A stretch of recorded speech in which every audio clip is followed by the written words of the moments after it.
Hello and welcome to Whisky.com, where fine spirits meet. And I'm here with Marius Koehne to talk about Don Papa. And you've done this job for now 5-ish years? A little bit more than 5 years. Yeah. Spent more with rum in the bar or like gastronomy and for like over 15 years now? Almost 15, yeah. Almost 15. A lot of bars around Germany and... before I started working in the industry, I was more into like different spirits and cocktails, but then I discovered my passion for rum. Okay, and today we do have Don Papa, which I do like, very reputable brand, but maybe not many people know it's not from the Caribbean. It's not from the Caribbean, it's not from Middle America, not from South America. It's actually from Southeast Asia, and to be specific, it's from the Philippines. It's the first premium or ultra premium rum in Europe available that comes from the Philippines. Nice. So not all the rum has to come from the Caribbeans. And now the question, in the Caribbeans we did have a lot of the what was it, colonization powers? No, what was it called? England, Spanish and French styles. Is there something like that style, or is it just Philippine style? No, actually we are like the total definition of a Spanish style rum. Oh, okay. That's because the Philippines were colonized from the Spaniards over 300 years. So from the middle of the 18th century until 1950, roundabout, before the Americans came, the Philippines were totally in the hand of the Spaniards.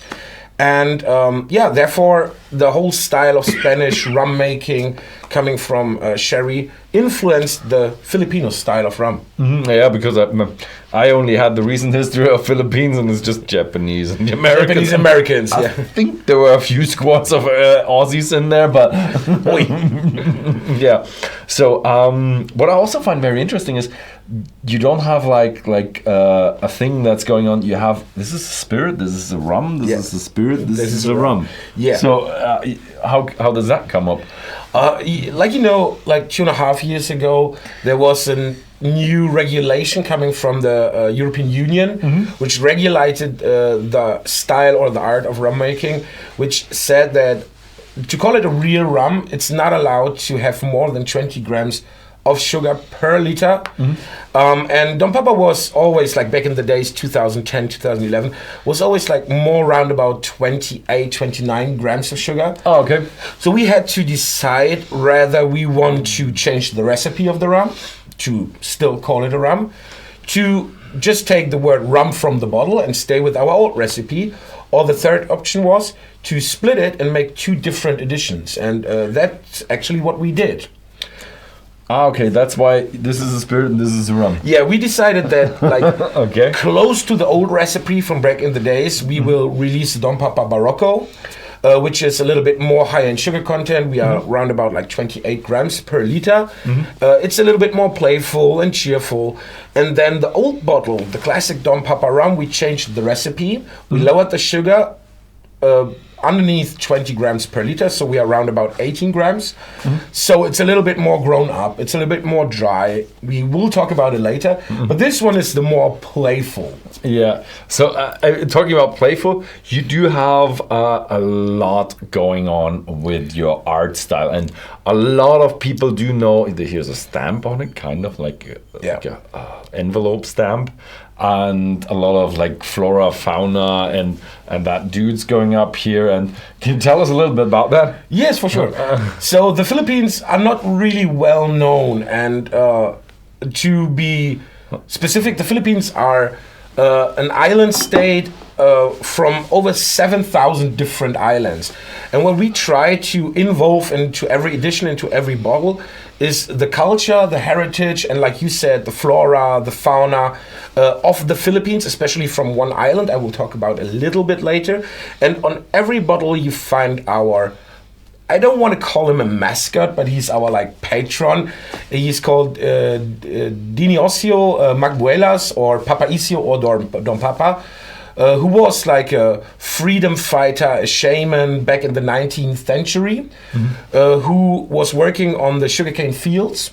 And he was rebelling against the Spaniards for better wakes, or in general to have Anyways. Anyways, yeah. Any wages. And he was trying to get better housing, better conditions for working. So still, until now, he's a well-known hero on the islands of the Philippines. And therefore, we have him as our face on the bottle to just like represent this heritage. Mm-hmm.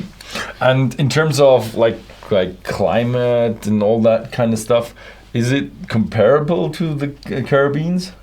It is, of course, comparable when it comes to temperature. We also have like really high temperatures on the Philippines. It's like in general, we have round about 35 to 40 degrees Celsius. Oh, the hotter than the Caribbean. It's super hot and it's super humid. You have around like 88 to 92% of humidity in the air. Mm-hmm. So it's really pressing. It's really hot.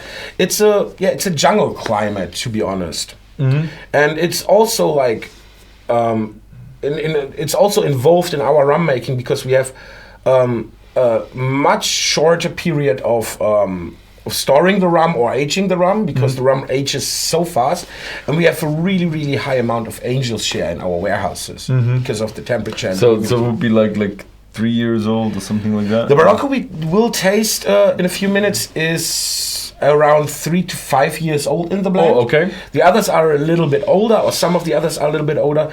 And our master blenders and the warehouse guys and girls, they really have to keep an eye on it to not over-age it. Because, for example, when you would age a rum in the Philippines for about like 15 years straight, it would taste like in a second fill bourbon barrel, for example, it would taste like wet wood, just like wet just wood, oak. yeah, just oak, pure oak, yeah. Yeah, and in terms of like the sugarcane that you grow, do you have like is it? You said you're not on the mainland; you're on the island. Yes. Is that like near the coast, or do you have mountainous terrain, or? Yes, Don Papa is a so-called single island rum, which means we only produce on one island. It's called island of Negros Occidental. And this island is really special because you have like a mountain range in the middle of the island, which divides the island into Negros Oriental and Occidental. We are in the Occidental part of the island, and in the middle of this part is an active volcano called Mount Kanlaon.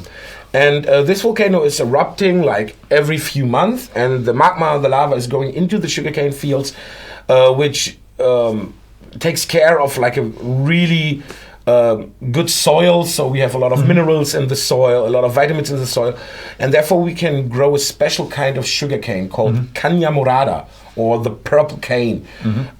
This sugarcane we only use for our rum, so we only use one strain of sugarcane, the caña morada, and it's really high in vanilla content and sugar content, 20% higher than most of the other sugarcanes. And we harvest on the island of Negros, we mill in the sugar mills in the island of Negros, and we distill and produce in the island of Negros. That's why we call single island rum. Okay, so a lot of volcano influence, minerals. So maybe we'll see that or feel that in the bottle.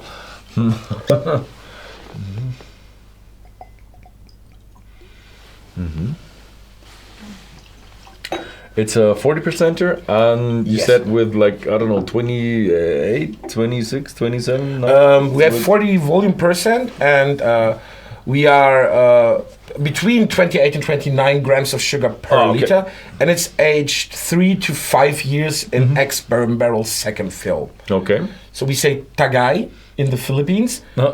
And when you when you have it in the nose, do you know that thing when you do the baking? Usually I go with the rum aroma that my grandma had. That this is one of the more like the vanilla. The aroma. vanilla, yeah. Yeah, this smells like a really, really strong vanilla pudding. You really have like this distinctive vanilla smell in the nose. What I try to always compare is two kinds of vanilla. You have this kind of dessert vanilla, so this, like you said, pudding, cake, dessert-like vanilla. And then you have the natural dry vanilla. When you carve open a vanilla pot, it's woody, it's dry, it's dusty. And here we have real like dessert vanilla in the nose, a little bit of like tropical fruits. yet still it's very, very sweet. You smell very, it. very sweet. Yeah, of course. Yeah, you do have some like mango, a little bit of like a mango that's very, very ripe. A ripe mango, like candied oranges. Maybe a little bit too ripe. when you taste it, What was it? Takai? Tagai. Yeah. Tagai.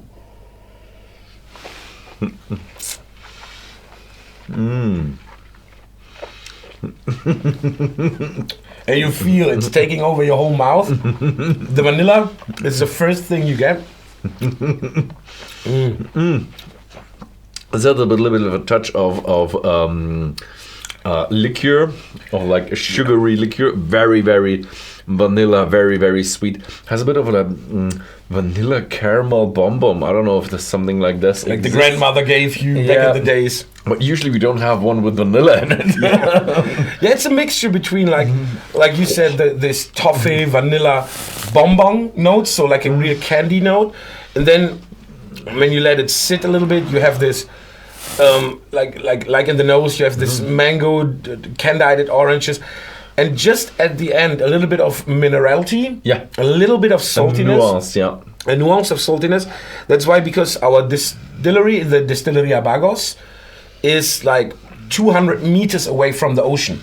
So our warehouses with the trucks to the boat is like 200 meters. So we have a high amount of salt in the air, which also goes into the barrels. And I think it's a really cool play of aromatics, that you have this sweetness, this punchy vanilla, and in the end, this slightly saltiness, a little bit like a salted caramel, for example. Yeah, a little bit like that.